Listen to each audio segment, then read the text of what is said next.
And I look at the whole religious scene today, and all I see are the inventions and ministries of man and flesh. It's mostly powerless. It has no impact on the world.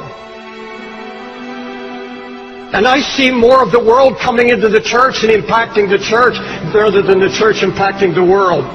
I see the music taking over the house of God. I see entertainment taking over the house of God.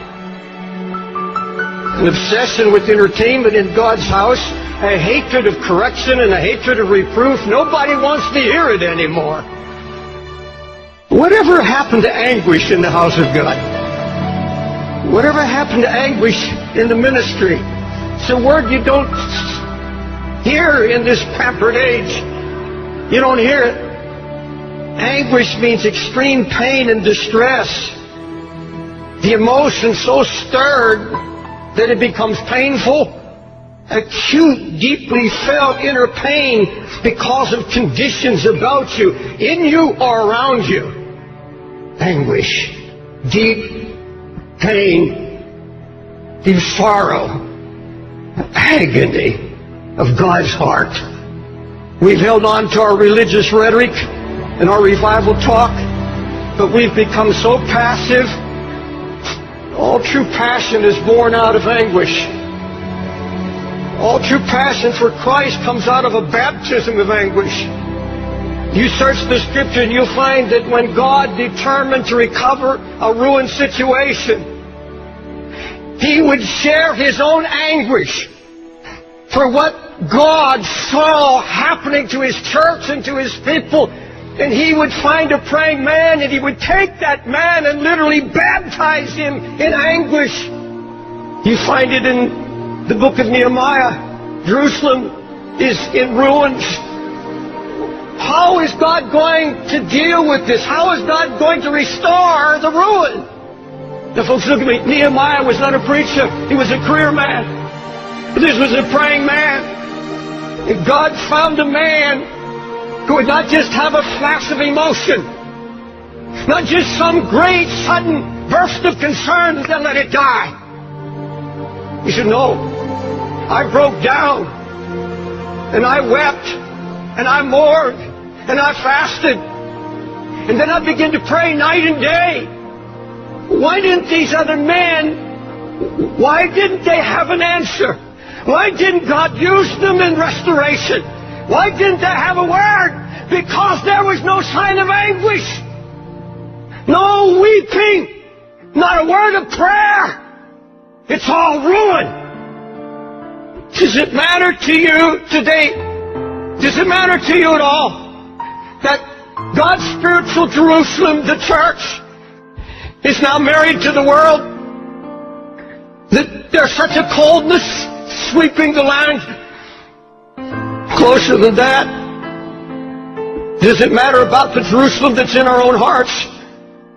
The sign of ruin that's slowly draining spiritual power and passion, blind to lukewarmness, blind to the mixture that's creeping in.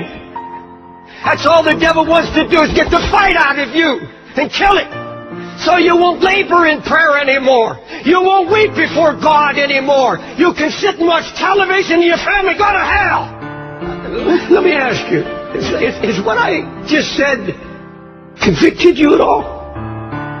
There's a great difference between anguish and concern. Concern is something that begins to interest you. You take an interest in a project or a cause or a concern or a need. I'm going to tell you something I've learned over all my years, 50 years of preaching. If it is not born in anguish, if it has not been born by the Holy Spirit, where when you saw and heard of the ruin, that drove you to your knees, took you down into a baptism of anguish where you began to pray and seek God. I know now. Oh my God, do I know it. Until I'm in agony, until I have been anguished over it, and all our projects, all our ministries, everything we do, where are the Sunday school teachers that weep over kids they know are not hearing and they're going to hell. You see, a true prayer life begins at the place of anguish. You see, if you set your heart to pray, God's going to come and start sharing His heart with you. Your heart begins to cry out, oh God, your name is being blasphemed. The Holy Spirit's being mocked.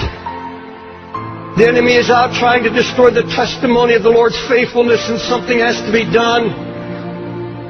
There's going to be no renewal, no revival, no awakening until we're willing to let Him once again break us.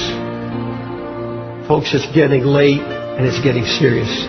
Please don't tell me you're concerned when you're spending hours in front of internet or television. Come on. Lord, there's some need to get this altar and confess, I am not what I was. I am not where I'm supposed to be. God, I don't have your heart or your burden. I wanted it easy. Didn't want to be happy. But Lord, true joy comes. True joy comes out of anguish. There's nothing of the flesh will give you joy.